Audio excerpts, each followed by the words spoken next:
Hi guys, welcome back to my channel. How are you? I'm doing great, thanks for asking. I dressed up for this video, guys. Today, we're gonna deep dive into Ariana Grande as Glinda in Wicked. When she got cast, there was a lot of talk, myself included, about if she was good for this part, if they just wanted a big star and they cast her because of her name. And obviously, we know that she can sing, but the question was, is she going to be able to match, Cynthia Erivo, a Broadway superstar? I think it's pretty clear from Wicked Part 1, she did a great job. You can watch my videos on Wicked to see that, yeah, I am a fan. But the question remains, was Ariana the right person for this role vocally? I'm a voice teacher, that's my expertise, so that's what we're gonna talk about today. We're gonna get into the nitty-gritty of her voice, not only as Glinda, but also her as a pop singer. And we're gonna talk about the difference, because there is a difference between her pop career and the way she sings in Wicked. And we're gonna talk about what she's doing, how she's doing it, and if personally I like it or not. We're gonna start top of the show, top of the movie, No One Mourns the Wicked. Let's talk about what Ariana is doing.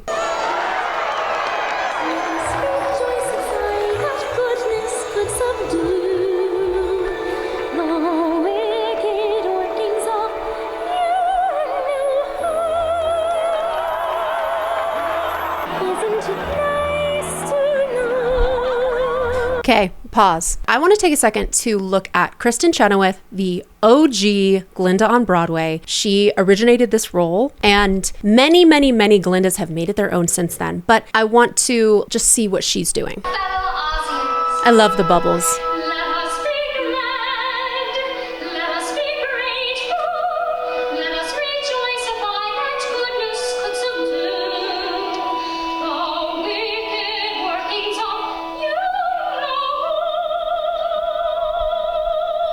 Gorgeous. Kristin is iconic for a reason. So we know that Glinda is a lyric soprano. She is singing way up into the rafters a lot of the show. She is kind of the opposite vocally to Elphaba, who sings, especially in I'm Not That Girl, very low. Like, she is an alto. What Kristin is doing here, and what a lot of Glindas do, is singing in a pretty operatic space. And for a lot of Glindas in this song, it's a lot more operatic, a lot more like performing for the Munchkinland audience, instead of what she does in other parts of the show, which is a lot more mixy and not so operatic. I'm also going to show a quick clip of one of my favorite Glindas. This is Rachel Potter. I found this video of her, and I think that she is doing a little bit less opera than Kristin, but more than Ariana, and I think it's really beautiful. So I just want to listen to that real quick.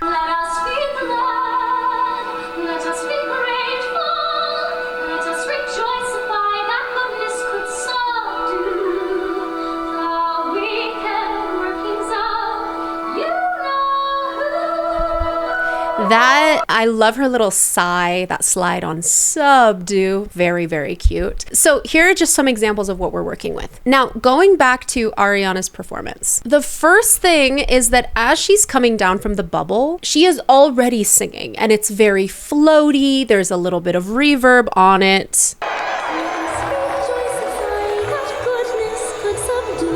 So there's a little bit of an echo on it. Personally, I don't love that because I love good singing. Sue me, I love good singing. So anytime I feel like there is too much on top of a voice, I'm just like, get rid of that stuff. I want to hear the actual voice. But underneath that reverb echo that we're hearing as she's coming down in her bubble, there is a lot of air happening in Ariana's sound than there is in other Glindas. That's reflective of Ariana's pop background and how incredible of a singer Ariana is. I have done so many videos reacting to her songs. I'm a big fan. When I'm comparing different performances from different singers, it's not out of like which one is better necessarily. It's about, let's point out where the differences are so we can learn, because we're curious and we're always learning. So there is a lot more air coming through her sound. And the reason that that is important is quick vocal anatomy lesson. Our vocal cords come together like this, where at the top of our voice, they are thinner, and at the bottom of our voice, the lower notes, they are thicker. So our voice thins and thickens depending on the pitch that we are in our voice, the register that we're in. But it also comes together where there is adduction. That means that our vocal cords are resisting the air coming from underneath. I hope you guys see what I'm doing with my hands. Our vocal cords are resisting the air coming from underneath for a very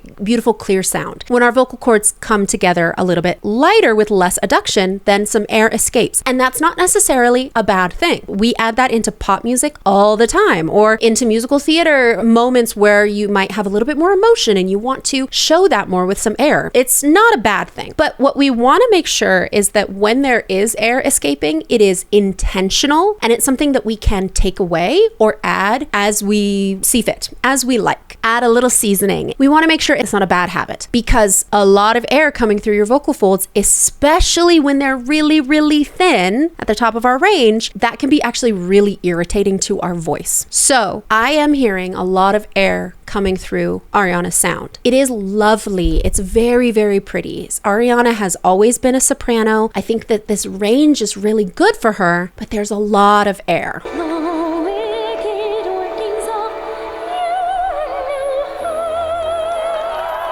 Do you hear how there's almost an H at the beginning of you and who? I would like to demonstrate, but I need to warm up.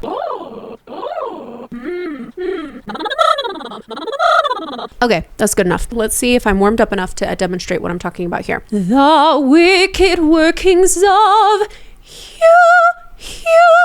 know. Do you hear that? Hue? That is just adding even more air. And I'm already hearing the wicked. There's a lot of air. And that, like I said before, number one, can add a lot of irritation because all of that air can really irritate and dry out our vocal folds. Number two, you need a lot of breath support for this part. You start the show right here. You need a lot of breath support. It's very high. You want a lot of beautiful vibrato. You need all the air that you can get. So I don't want any of it leaking out. I need that. What we really want to do is lean into the you know who, you instead of you know who. That really soft onset. The wicked workings of you know who.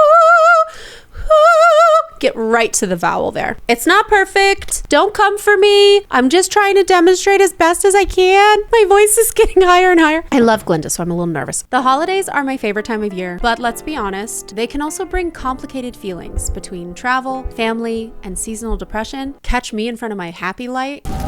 And more. There is a lot to navigate emotionally. If you've been following me for a while, you know I'm a big believer in therapy. And I talk about mental health often on my platforms. Google even says I'm a self-love advocate, okay? So listen up. I want to tell you about Grow Therapy. Grow is building a better kind of therapy, one that's easier to access, more affordable, and made to fit real life. Book virtual or in-person sessions in as little as 2 days, with appointments even on nights and weekends. There are over 19,000 licensed and vetted professionals, and you can filter between identity, gender, faith, and more. So you can find the therapist that's right for you. And it's easy to switch if it's not the right fit. Grow works with over 100 insurance plans, including Medicaid in some states. Most sessions cost around $21 with insurance, and some people pay as little as $0 depending on their plan. There's no subscription, no commitment. You just pay per session. Grow can also connect you with licensed psychiatrists if you're looking for medication treatment. I only partner with brands that I trust, and Grow's transparent practices and over 1 million users give me confidence. Take care of yourself, babies. If you're feeling the overwhelm right now, it's not just you.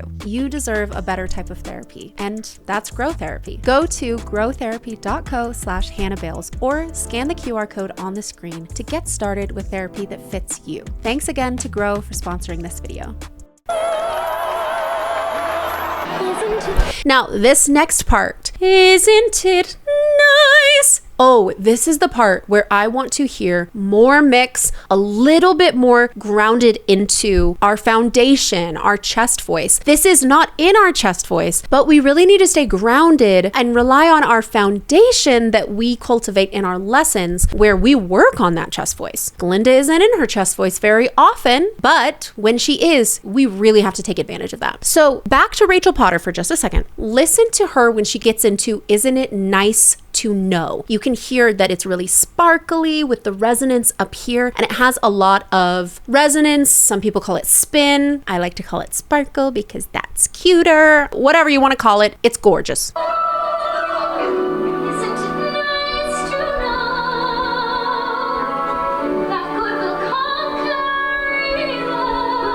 Ooh, I love her little trills and riffs too. Ugh, so pretty. So you can hear a little bit more resonance there. Let's listen to Ariana sing it.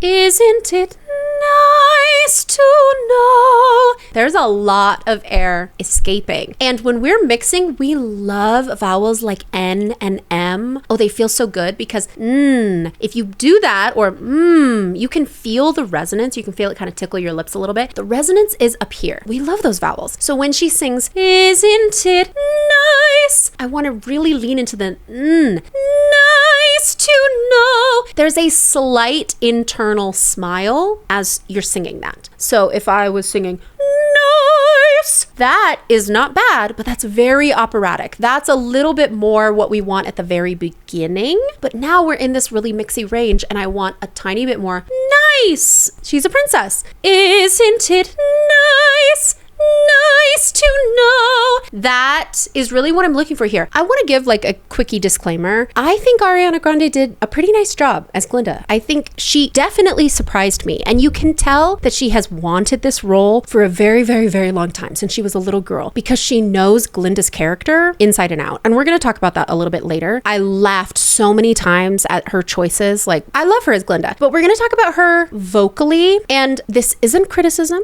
We're not criticizing, we're noticing because we're curious. Not judging, noticing. Okay? So let's keep going a little bit.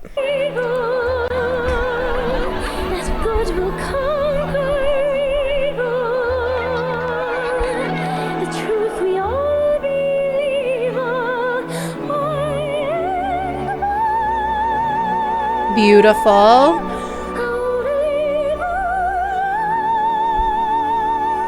All right. In my first Wicked video, I did talk about this a little bit, but we're going to get into it. What we're seeing there is jaw tension, major jaw tension. She's thrusting her jaw out a little bit and her mouth is not open very much. Like, that's an ah vowel, but she's singing. It sounds pretty, but it sounds small, right? That doesn't look like it feels very good. I can see all the muscles in her neck working and her chin's coming up. So major tension there.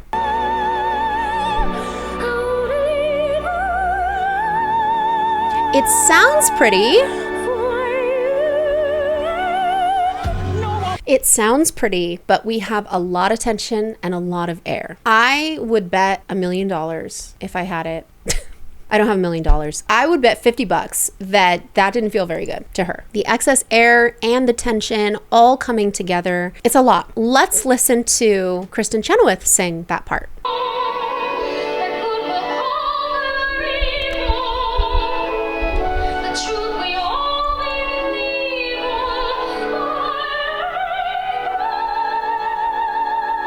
I hope they zoom in on her. Look at her mouth. Yes. Beautiful. Let's listen to Rachel do it.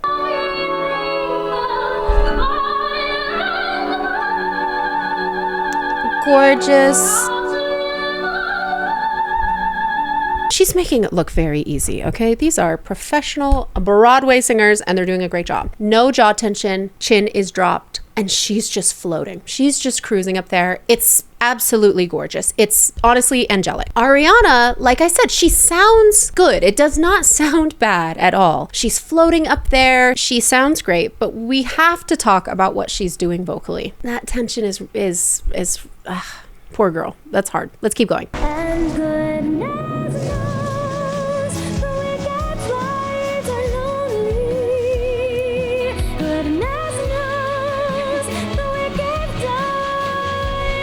Oh, wow. Hold on. Did I talk about this in my first Wicked video? Wow, that's actually taking my breath away. Can you guys see that jaw tension? Her chin is thrusting forward. Like she's practically giving herself an underbite. A Habsburg jaw. Wow, okay, so jaw tension confirmed. Ariana stans, don't even try to argue with me about her jaw tension. It's there.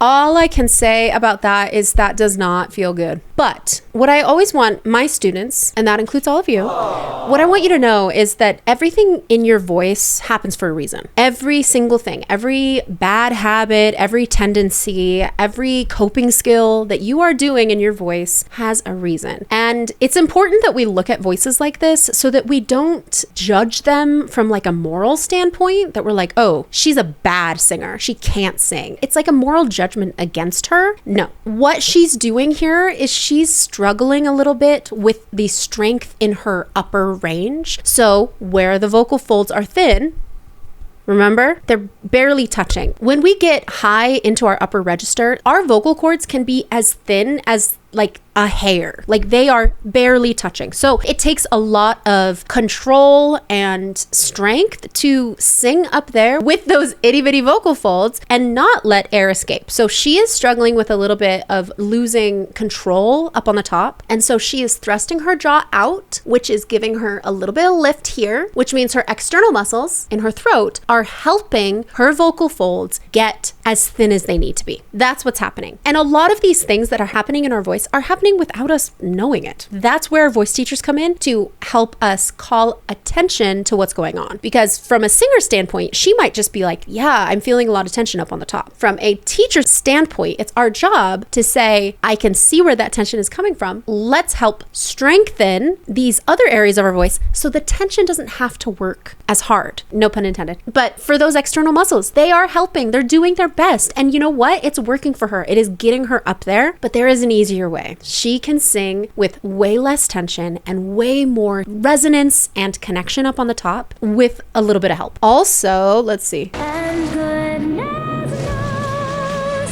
the wicked lives are lonely. I think that sounds really beautiful, honestly. I don't personally love the lonely. That feels a little poppy, the way she kind of slid into that, like Ariana's pop roots are coming through. But, and goodness knows, I thought that was really pretty. She needs a little bit more chest voice on the bottom. And goodness knows that, and good. That's our foundation for the top notes. Everything in our voice is interconnected. So if we are established and feeling grounded in the bottom of our voice, it's feeling nice and strong, then when we are jumping up into that beautiful mixy range or even higher, we have the foundation to create a really beautiful sound up there. If my chest voice constantly sounds like, ah, very light, there's some air coming through, I don't have the strength to sing with a really strong belt like Elphaba, right? We have to have that bottom part of our voice feeling connected. But that being said, I think she sounds really pretty right here.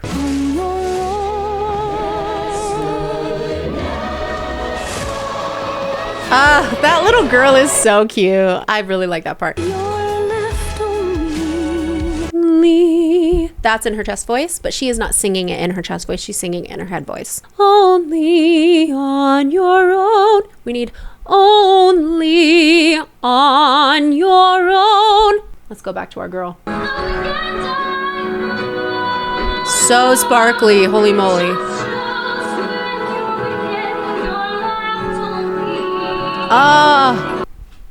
Sorry, she is my favorite. I haven't listened to every single Glinda, okay? I need to listen to some compilations. Put down below in the comments, guys, your favorite Glinda. But I think vocally she's my favorite. Like, it's really, really beautiful. But you can hear her get into her chest voice on the bottom.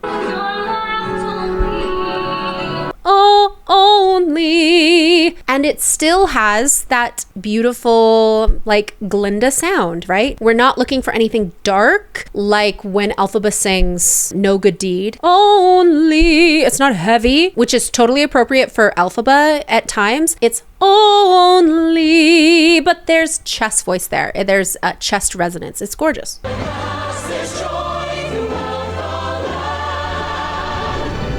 The ensemble sounds so good.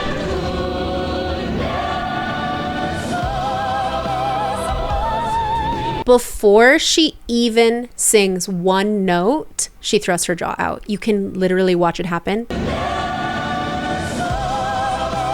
That is so interesting. Oh my gosh, Ari from A Vocal Nerd, thank you for demonstrating that. Oh, singing starts before the note even comes out of our mouth, okay? And it's not just with our breath support, you know, with activating our core and making sure that we are breathing not in a shallow way. It's all about what our muscles are doing. So because she has to use her jaw and her external muscles to help her get up there, she is starting with her breath and she's thrusting her jaw out. Goodness, go!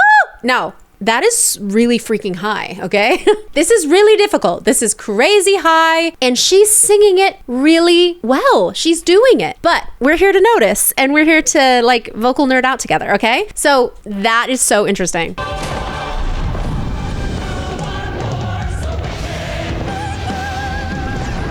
Do you see how she's not opening her mouth very much?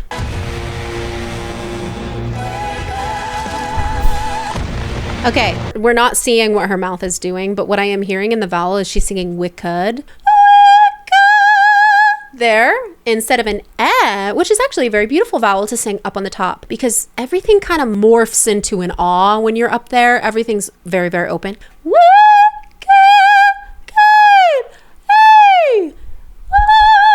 Instead of guys, are you hearing it? Let me know in the comments if you can hear the difference. We're talking subtleties. It's subtle, but not only does it feel better for the singer, but it also sounds a little bit better.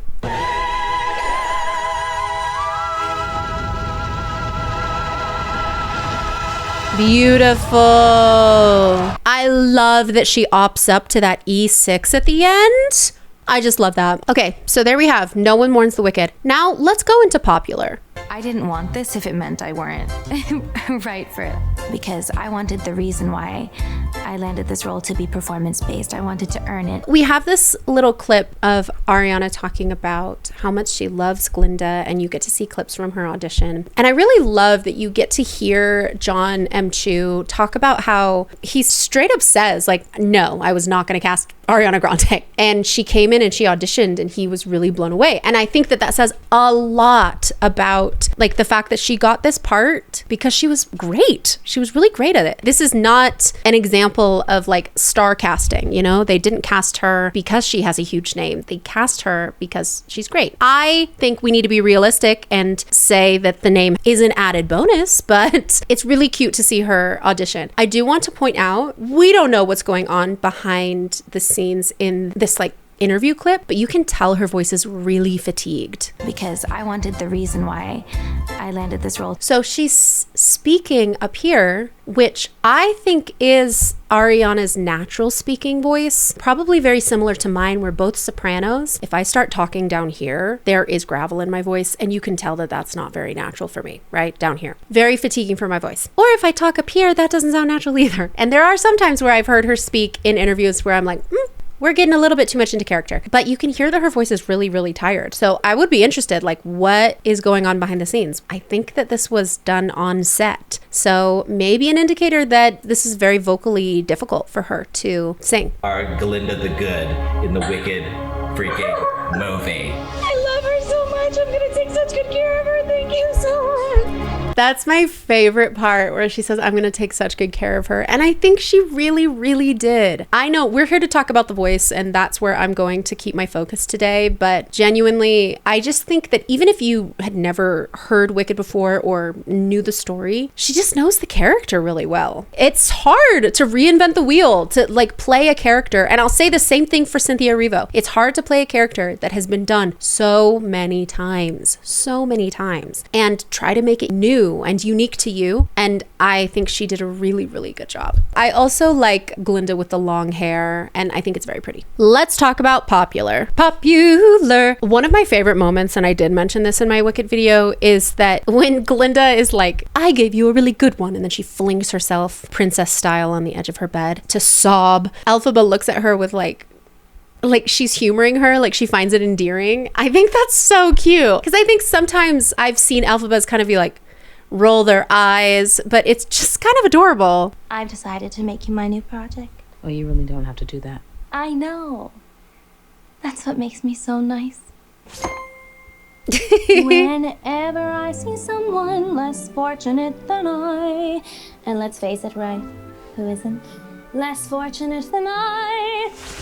My tender heart tends to start to bleed, and when someone needs a makeover, I simply have to take over. I know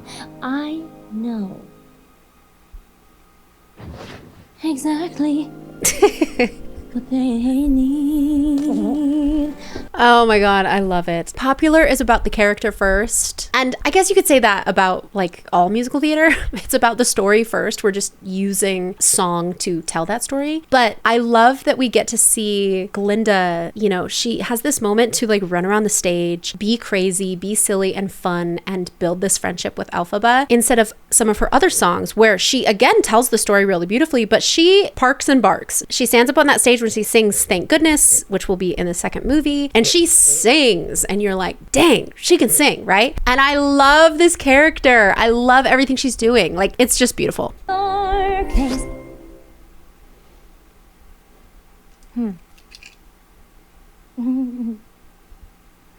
Never mind.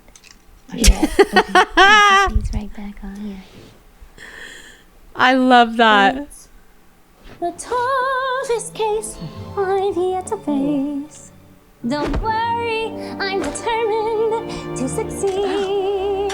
Follow my lead, and yes, indeed, you will be. Okay, so here we have a moment where we get to talk about chest voice again. She's singing, "Deed, you." I need, "Yes, indeed, you will be," in a little bit more chest voice. That's my preference. She does lean into you a little bit. You is like a tiny bit of a creak. That's what we call the sound when you make a that creaky sound. And she adds a little bit to make it more talky, and that actually helps her get into her chest voice. You can hear the difference between indeed and then you. Yes, indeed, you will be. I love it. Popular, you're gonna be popular. I'll teach you the proper voice when you talk to boys, the ways to alert and flounce. Ew. I'll show you what shoes to wear, how to fix your hair, everything that really counts to be popular. She's so good. I know about popular, and with innocence, I love that. instead of dreaming who you were, well, there's nothing that can stop you from becoming popular. Lar. Ooh, she has a lot more connection here, not letting as much air escape, and it's really pretty. Elfie, you mustn't think that way. Your whole life is gonna change. I'm obsessed. Did they have brains or knowledge? Well, My favorite part. Don't make me laugh. They were Popular. right. It's all about popular. She's just doing such a great job. There's not a lot for me to say vocally in this song because that's not really the focus, and it sounds so good. It sounds great, and the character, God, she just understands Glinda on a level that most people just don't. Oh, hello. That's so cute. Protest your disinterest. Ooh, we have something vocally we can talk about. Yay! Disinterest. Do you hear? This is subtle. I'm teaching you guys how to hear voices like a voice teacher. When she goes into disinterest, that it takes her a second to like establish that note. Your disinterest. Because she gets into her tension again. You protest your she starts tilting her head. Interest. And then she leans into it and it gets to where she wants it to be, but it doesn't start there because of that tension. You're gonna grin and bear it. Your new popularity.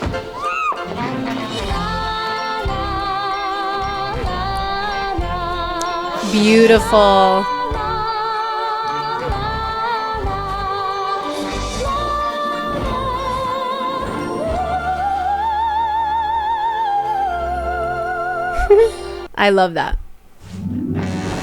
Just not quite as popular as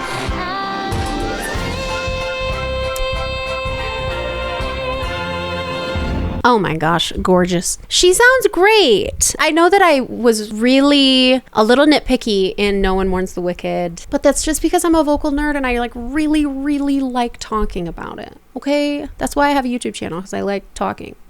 I like hearing myself talk, okay? Sue me. Ariana Grande deserved this part. I mean that so genuinely. I think her choices, her acting, her desire for this part, and how she wanted to make sure that she was cast based on merit and not because of her name and how she's known. And I think that that's exactly what happened. I think that she's really great, and I think that she does play opposite of Cynthia Erivo perfectly. I can't wait to see part 2. That video will be coming out soon, so please like and subscribe while you're here. Turn on notifications so that you'll never miss a video from me. She's a YouTuber. Now I want to hear your thoughts. Do you think that Ariana Grande was good in this role? What are your opinions? Her vocally, character-wise, let's talk about it in the comments. I want to hear from you guys. Until next time, thanks for watching. Bye!